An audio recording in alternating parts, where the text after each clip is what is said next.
ಇನ್ನು ಸಿಎಂ ಸಿದ್ದರಾಮಯ್ಯನವರೇ ಏನ್ರಿ ನಿಮ್ಮ ತವರು ಜಿಲ್ಲೆಯ ಅವಸ್ಥೆ ಅಂತೇಳಿ ಪ್ರಶ್ನೆಯನ್ನ ಮಾಡ್ತಾ ಇದ್ದ. ಸಿಎಂ ತವರು ಜಿಲ್ಲೆಯಲ್ಲೇ ರಸ್ತೆಗಳಿಲ್ಲದೆ ಜನರು ಪರದಾಟವನ್ನ ಪಡ್ತಾ ಇದ್ದಾರೆ. ಕೆಲ ಗ್ರಾಮಗಳಲ್ಲಿ ರಸ್ತೆಗಳೇ ಇಲ್ಲ, ಅಡಿ ಅಡಿಗೂ ಕೂಡ ಬರೀ ಗುಂಡಿಗಳೇ ಕಾಣುತ್ತೆ. ಕೆಲ ಗ್ರಾಮಗಳಲ್ಲಂತೂ ರಸ್ತೆಗಳೇ ಇಲ್ಲ, ಎಲ್ಲಿ ನೋಡಿದ್ರೂ ಕೂಡ ಗುಂಡಿಗಳೇ ಕಾಣುತ್ತೆ. ಹುಣಸೂರು ತಾಲೂಕಿನ ಹಲವು ಗ್ರಾಮಗಳಲ್ಲಿ ಗುಂಡಿಗಳದ್ದೇ ದರ್ಬಾರ್. ನಮಗೆ ಯಾವ ಭಾಗ್ಯವೂ ಬೇಡ, ಗುಂಡಿ ಮುಚ್ಚಿ ಅಂತಿದ್ದಾರೆ ಜನರು.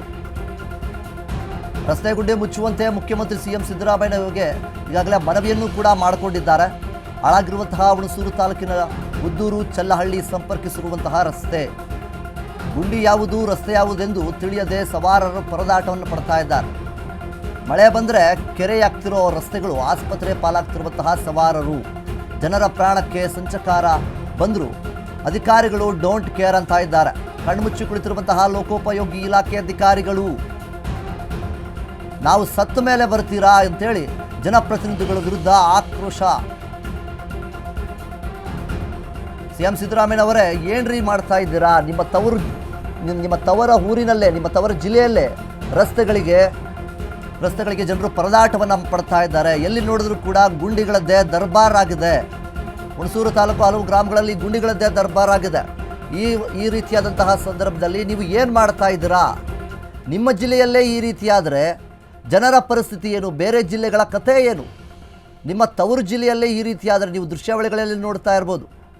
ಗುಂಡಿ ಯಾವುದು, ರಸ್ತೆ ಯಾವುದು ಗೊತ್ತಾಗಲ್ಲ. ಆ ರೀತಿಯಾಗಿ ಮಳೆ ಬಂದರೆ ಅಂತೂ ಅದೆಷ್ಟು ಜನರಿಗೆ ತೊಂದರೆ ಆಗುತ್ತೋ, ವಾಹನ ಸವಾರರಿಗೆ ಸಂಚಾರಕರಿಗಂತೂ ತುಂಬಾ ತೊಂದರೆ ಆಗ್ತಾ ಇದೆ. ಸಾಕಷ್ಟು ಜನ ಅಲ್ಲಿ ಏನು ತೊಂದರೆಯನ್ನು ಪಡ್ತಾ ಇದ್ದಾರೆ, ಮುಖ್ಯವಾಗಿ ವಾಹನ ಸವಾರರು, ಸಂಚಾರಕರು. ಫಸ್ಟ್ ನಮ್ಮ ಏನು ಈ ತಾಲೂಕಲ್ಲಿ, ಹಳ್ಳಿಗಳು, ಜಿಲ್ಲೆಗಳಲ್ಲಿ ಏನೇನು ರಸ್ತೆಗಳಿದಾವೆ ಅವ ಮುಚ್ಚುವಂತ ಕೆಲಸಗಳು ನೀವು ದಯವಿಟ್ಟು ಮಾಡ್ಕೊಡಿ ಸಿದ್ದರಾಮಯ್ಯನವರ. ಫಸ್ಟ್ ಸಾರ್ವಜನಿಕರ ಸಮಸ್ಯೆ ನೀವು ಬಗೆಹರಿಸಿ. ಫಸ್ಟ್ ಸಾರ್ವಜನಿಕರ ಸಮಸ್ಯೆ ಬಗೆಹರಿಸಿದ್ರೆ ಇವತ್ತಿನ ಆಡಳಿತ ವ್ಯವಸ್ಥೆನೇ ಎಲ್ಲ ಅಡ್ಜೆಟ್ಟಾಗಿ ನಮ್ಮನ್ನ ಸಾರ್ವಜನಿಕರು ಓಡಾಡುವಂಥದ್ದಲ್ಲಿ ಯಾವುದೇ ವಿಷಯದಲ್ಲಿ ನಮ್ಗೆ ಭಾರಿ ಅನುಕೂಲ ಏನೋ ಪ್ರಾಬ್ಲಮ್ ಆಗುತ್ತೆ.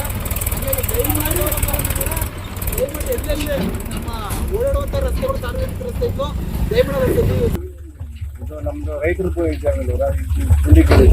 ಗುಂಡಿಗಳಿಂದ ಇದು ನೋಡೋರು ಯಾರು ಇಲ್ಲ. ಈಗ ನಾವೇ ನೋಡಿ, ನೀವು ಬರ್ತಾ ಇದ್ರಲ್ಲ ಎಷ್ಟು ಸ್ಪೀಡಲ್ಲಿ ಬರ್ತಾ ಇದೆ ನಮ್ಮ ಗಾಡಿ, ಸೆಕೆಂಡ್ಗೆ ವಾರಕ್ಕೋಸ್ಕರ ಇದ್ದಿಲ್ಲ ಬಿಡಬೇಕು. ನಮ್ದೇನು ವೆಹಿಕಲ್ಗಳು ಬಿಡಿ, ಎತ್ತಿನ ಗಾಡಿಗಳು, ದನಗಳು, ಅವು ಯಾರಿಗೂ ಹೇಳಕ್ಕಿಲ್ಲ, ಯಾರಿಗೂ ಕೇಳ್ತಾರೆ. ಪಾಪ ಅವ್ರ ಕಷ್ಟ ಅವ್ರಿಗೆ ಯಾರಿಗೆ ಹೇಳ್ತಾರೆ? ಮೂಗು ಪ್ರಾಣಿಗಳು ಅನುಭವಿಸ್ತಾರೆ, ರೈತರುಗಳು ಅಷ್ಟೇ ಅನುಭವಿಸ್ತಾರೆ. ಮೊನ್ನೆ ಹಿಂಗೆ ಬಂದು ಚೂರು ಕ್ಯಾನ್ ಔಷಧಿ ಹೊಡಿಯೋಕ್ಕೆ 5-6 ಸತಿ ಬಿಟ್ಟಿಯಾಗ್ಬಿಟ್ಟು